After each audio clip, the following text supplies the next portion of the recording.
bientôt la rentrée pour les élèves et étudiants.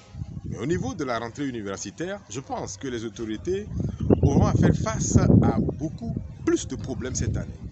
En effet, comme nous le savons, il y a eu un taux de réussite très élevé au bac cette année, c'est du jamais vu à mon avis, 69,59% de taux de réussite.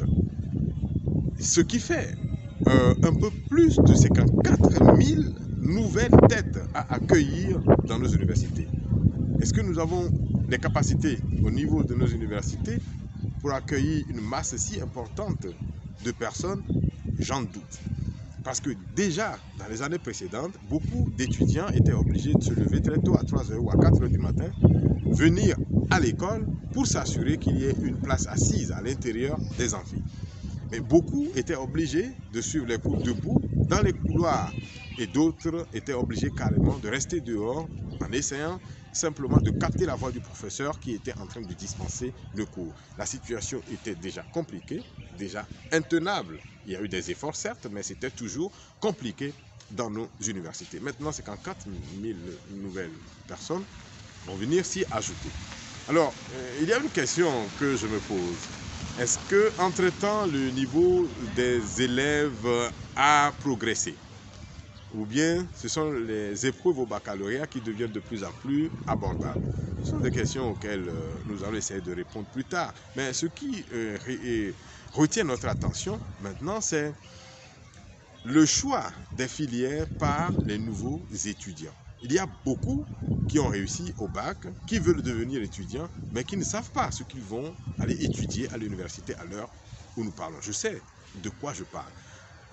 Cela ne devrait pas être ainsi. Normalement, tout petit, en grandissant, on doit commencer par nourrir des rêves, aidé par sa famille, les parents. On doit commencer par avoir des idées, des visions sur ce qu'on aimerait devenir plus tard. On peut dire, moi, je veux devenir médecin, je veux devenir avocat, je veux devenir tant ou tant. Ainsi, on pourra, au moment venu, faire un choix adéquat à l'université et étudier de façon fructueuse. Sinon, on risque de se perdre à l'université, de tourner en rond pendant plusieurs années, sans savoir pourquoi on est venu là, en fait.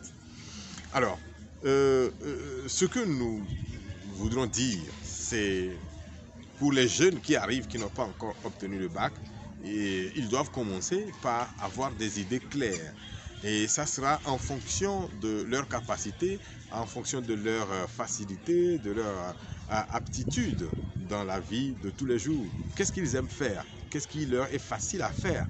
Voilà les réflexions qu'on doit déjà mener avant d'arriver au bac. Ceux qui ont déjà obtenu le bac doivent quand même faire un choix. Nous les encourageons à faire ce travail dès maintenant s'ils ne l'ont pas encore fait pour choisir une filière qui leur permettra de réussir et de gagner leur vie plus tard. Parce qu'il ne sert à rien d'aller à l'école pour aller à l'école. On va à l'école pour un objectif bien donné. Alors, on doit également savoir, parce que c'est une mentalité que nous, les francophones en Afrique, on a la plupart du temps, on n'a pas une idée souvent tournée vers l'entrepreneuriat. On ne réussit pas sa vie uniquement en allant à l'école et en espérant rester dans des bureaux comme employé. On peut réussir sa vie autrement et ça, nous pouvons le voir chez les anglophones, les Ghanéens, les Nigériens qui se battent tout jeunes. Ils commencent avec des activités génératrices de revenus, ils se battent, ils continuent et plus tard on les voit ayant réussi leur vie. Nous devons apprendre d'eux également et savoir qu'il n'y a pas que l'école. L'école c'est une bonne chose. Si on a les moyens, on peut aller très loin, plus loin, comme on veut. Mais nous devons savoir qu'il y a également d'autres moyens, d'autres panacées pour la réussite d'un homme.